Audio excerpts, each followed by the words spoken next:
A paz do Senhor, irmãos, uma boa noite a todos. Dando continuidade ao nosso estudo de teologia, no nosso curso do Instituto Bíblico Brasil para Cristo, essa parte dos conceitos gerais sobre a administração eclesiástica, onde nós vamos ver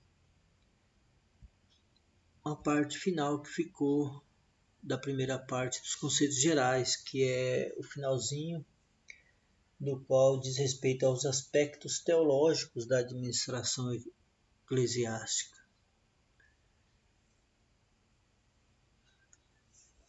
Em muitos casos, a Bíblia tem sido citada por sua demonstração de princípios administrativos. Um dos exemplos mais notórios é a linha de autoridade estabelecida por Moisés em atenção ao conselho de Jetro, seu sogro, cerca de 1500 anos antes do nascimento de Jesus Cristo.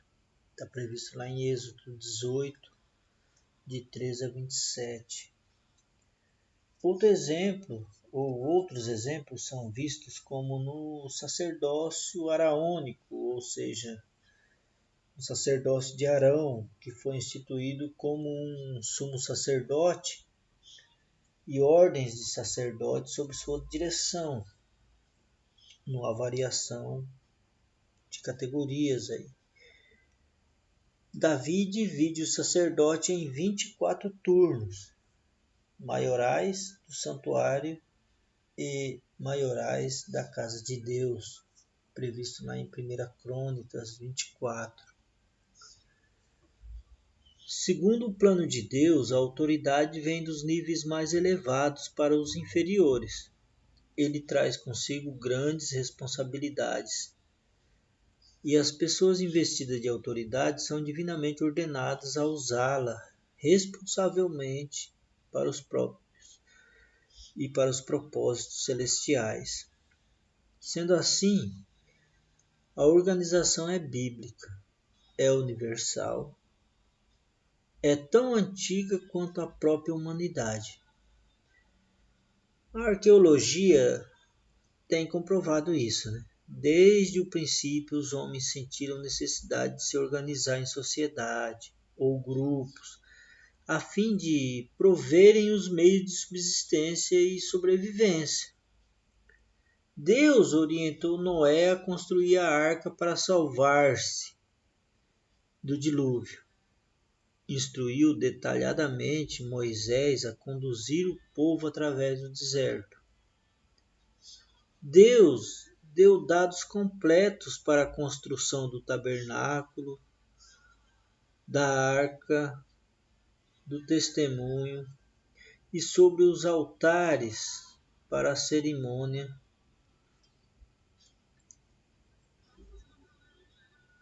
E outros tantas orientações de Deus ao longo dos estudos bíblicos que a gente pode perceber. Uma boa administração não impede a necessária operação do Espírito Santo. Isso é muito importante, porque, pelo contrário, o executivo divino deve ser consultado em primeiro lugar. É o Espírito Santo que opera e ele deve ser consultado antes de qualquer planejamento ou deliberação, pois ele é o maior interessado no progresso do reino de Deus aqui na Terra.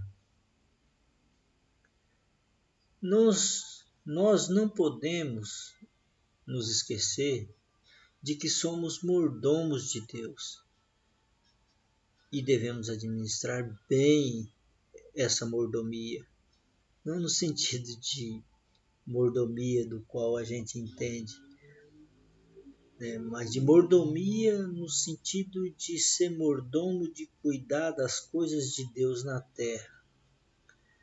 Porque um dia, com certeza, seremos chamados a prestar contas daquilo que Deus confiou para nós.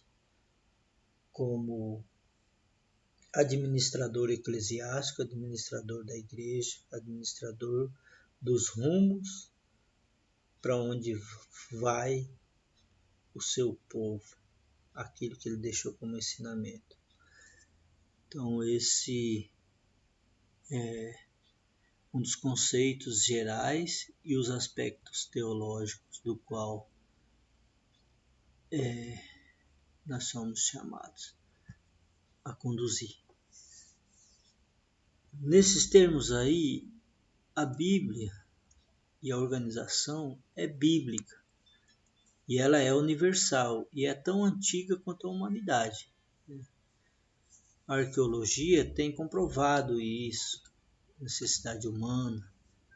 Ao longo da história da civilização, o homem sentiu necessidade de subsistência e sobrevivência e por isso precisou descobrir e entender a forma de organização. Deus sempre tem orientado e sempre orientou.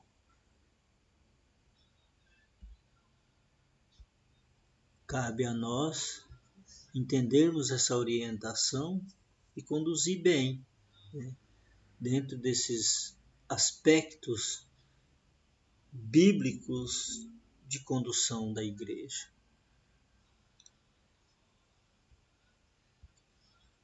Os pressupostos bíblicos do estudo da administração eclesiástica, ele nos mostra várias passagens bíblicas. O primeiro é em Êxodo 18, 13 a 27, que é o conselho de Jetro ao seu genro Moisés, que é a divisão do trabalho, a seleção de pessoal, a delegação de autoridade, da cadeia de comando. Em Êxodo 31, de 1 a 11 e 35, de 30 a 35, os artifícios da obra do tabernáculo, que é a especialização, a divisão do trabalho, a seleção de matéria-prima. Em Números 2, de 1 a 34, o acampamento e a marcha das tribos de Israel, que é a organização, a segurança, a estratégia. Em Números 3, 1 e 4, 40, o serviço no tabernáculo, que é o que? A seleção de pessoal, a divisão do trabalho, a definição de responsabilidade, delegação de autoridade e a especialização. Em 1 Crônicas 15, 16 a 24, o ministério de louvor no santuário, que é a seleção do pessoal, a divisão do trabalho especializado, a delegação, a cadeia de comando. Em 1 Crônicas 27, de 25 a 31, que é a administração de possessões do rei Davi, que é supervisão, divisão do trabalho, delegação de autoridade. 1 Crônicas 32, 34, 1 Crônicas 27, de 32 a 34, que é o staff de Davi, que é a assessoria, consultoria de Davi, que é previsto como pressuposto bíblico de como administrar corretamente. Em Neemias 3, de 1 a 4, que é a reconstrução dos muros de Jerusalém, onde é demonstrada a divisão do trabalho, a delegação de autoridade, a produtividade de cada parte, de quem vai fazer, de onde até onde, organização. Mateus 10, de 1 a 42, que é a escolha dos apóstolos, tudo é administração, é organização. Lá onde a seleção de pessoal, onde Jesus seleciona, escolhe, onde há a capacitação do aprendizado deles com Jesus, delegação de autoridade, manual de instrução de como, aprendendo junto.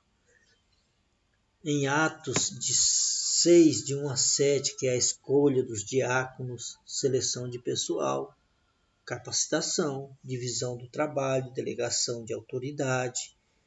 Em 1 Coríntios 12, de 12 a 30, que é a unidade orgânica da igreja, né? Que é a unidade, a organização, a coordenação, a multiplicidade dos acontecimentos e das coisas. Tito 1, de 5 a 9, que é a escolha de presbíteros, né? Que é o que? A seleção de pessoal, que tem habilidade gerencial, perfil gerencial, delegação de autoridade. Todos esses pressupostos, todos esses ensinamentos, são ensinamentos e pressupostos bíblicos do estudo para a administração eclesiástica, né? É ensinamento para que possamos colocar em prática. Então é nesse sentido que nós precisamos entender, estudar,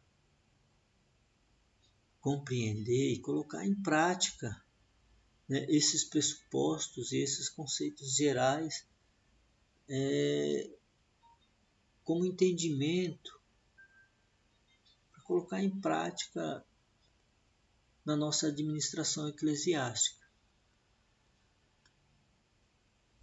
Sendo assim, a gente encerra aí os conceitos gerais da administração eclesiástica.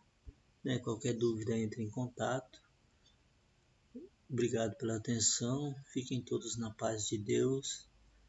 E até a próxima aula, se assim Deus nos permitir. Amém. Glória a Deus.